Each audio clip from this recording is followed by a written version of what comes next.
So 2024 CP GATE Economics question paper 26th question.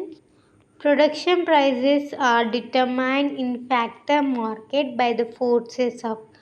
జనరల్గా మనకి ఇదంతా అయిపోయిన entrepreneur, labour union, marginal productivity, demand and supply. ఇక్కడ forces అన్నాడు కాబట్టి మనకి సింపుల్గా ఏంటిది, ఏదైనా దేని ప్రైస్ అయినా ఎలా డిటర్మైండ్ అవుతుంది.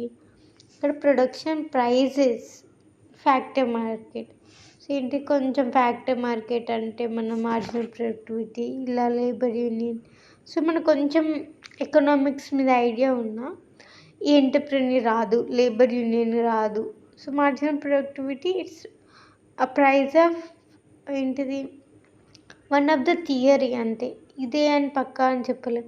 ఈవెన్ మార్జినల్ ప్రొడక్టివిటీ కూడా ఏంటిది, డిమాండ్ సప్లై ఈక్వల్ ఉన్న దగ్గరే ఏంటి దాని ప్రైజెస్ డిటర్మైన్ అయితే. ఇక్కడ ఫ్యాక్టర్స్ ఆఫ్ అంటే ఇక్కడ లేబర్ యొక్క ప్రైస్, ఇంకా ల్యాండ్ యొక్క ప్రైస్ ఏంటిది, దీనికి ఎంత డిమాండ్ ఉంది, లేబర్కి ఎంత డిమాండ్ ఉంది, లేబర్ ఎంత సప్లై అవుతుంది.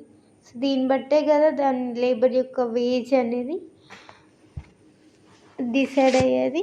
సో ప్రొడక్షన్ ప్రైజెస్ అని అంటాం దీన్ని. ఏంటిది, forces of demand and supply.